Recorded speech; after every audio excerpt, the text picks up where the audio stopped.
Hey guys, Matt from Models by Matt here. Sorry for the compressor going in the background, but I just wanted to do a quick video on how I do a little bit of weathering. Now, the bit that I'm going to be doing is the call out in the Tamiya instructions. This is for the 1 to 30-second Birdcage Corsair. Asks for the upper side colour across this section here. Now, what I've done, I'll just show you here quickly, is I've done a quick spray of what would have been a rough approximation of the primer used for the early Corsairs. So I've laid that down. The important thing is I put it down a couple of hours ago, so it's had a little while to go off and harden properly. So what I'm going to do now is for the top side, just for the moment, I'm just using some Vallejo Model Air PAU blue. So I'm just going to I go directly into the airbrush for this. No pre-mixing or anything like that. I'm not that serious about it all. And so my humble opinion is that the whole shipping fluid, etc., is a bit of a myth. And as long as you've let your base coat dry effectively, you don't really need chipping fluid. So a bit of a test run, and we're just going straight on over the top here. So really, what I try and mimic with a lot of my modelling is to do things the way that they really would have been done originally. So my zinc chromate primer, the salmon pink one, I was scratching my head as to how to get a decent colour for it, and then I did a little bit of reading, and it turns out that how the salmon colour came up in the first place was that they added some red, I think it was a red type of primer, to the original yellow zinc chromate. So I thought, oh well, I'll try that, which is how I ended up with my salmon colour, and that's pretty much just a mixture of 2 parts MIG zinc chromate and 1 part of fire red, and it seems to do the job. I do sort of different mixtures if I want it a little bit lighter or a little bit darker. But anyway, on with the show here.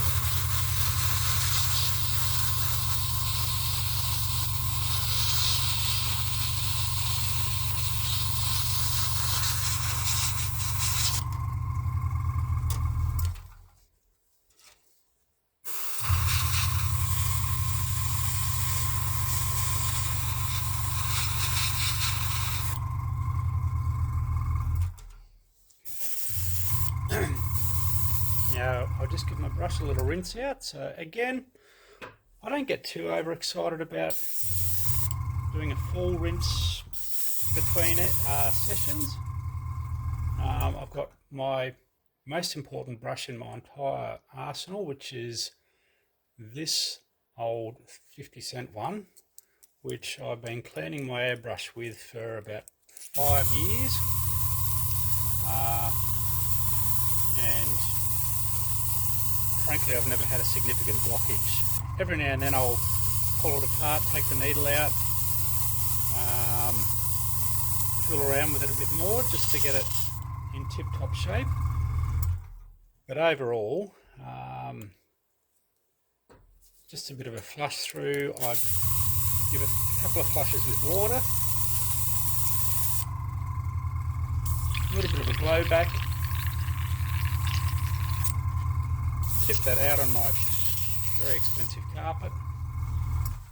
Again, that was a street find, so my darling wife isn't too concerned about that. And then finally, I just do a couple of drops of, again, some Vallejo airbrush cleaner. A little bit of a stir just to polish up the inside there. Bit of a blow through. And I'm satisfied that that's going to be fine to go next time around. If it's not, it's no real big deal to pull it apart and give it a clean. So I've put on my top coat there. Again, I'm not too concerned about it being a perfect job for this one, because I think this is going to be a part that will be partially visible on the finished aircraft, so it's more of a suggestion of the colour there. So carefully taking off the masking tape.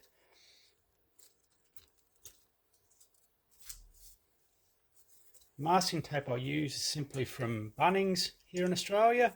It's just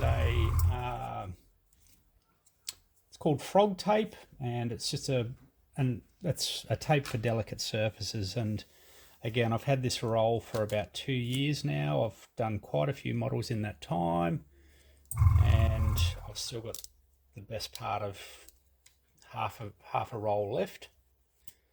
Okay, so I've bought this one off. So again, don't be too concerned about there being an overlap with different colours there. This is actually a part I did earlier, and this is the method that I want to show you. So chipping fluids, they're great. Some people swear by them. I just think if you get your paint early enough, so I've got my most important brush there again. So 2 main points is you leave your base coat on for a few hours to dry properly, and then after you put your top coat on, it's simply a case of doing a little bit of gentle rubbing with the most important brush in the world. And again, don't be worried about that pin mark. It's not going to be visible under the finish on the final product, I don't think. The placement of pin marks on this kit has been amazing. They're there, but they are all going to be covered up or barely visible in the final product. Okay, so as you can see, that's taken a bit of the top PRU blue off. But then what I do, get my airbrush again, and just make sure you get that slightly discoloured water off. And that bit of chipping will come through quite nicely there. I'll just give it a little bit more of a rub around there.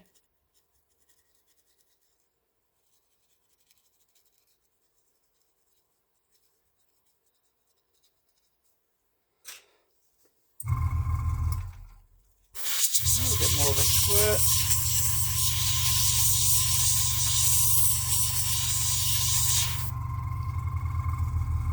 And I don't want to go overboard, but you can see there it's just moved enough to make it a little bit more interesting. Now this isn't finished. There'll obviously be weathering going on with this once it's all put together. But for the moment, I just thought I'd like to share that little method that I have of trying to create a little bit more interest and a little bit more variation without putting yourself through too much trouble with chipping fluid and atmospheric temperatures and the meaning of life and all of that. So yeah, hope you enjoyed this little video. I'll carry on and do the second part on this one now, but I don't want to bore you guys, so I will turn you off now. Okay, have a great day guys. Happy modelling.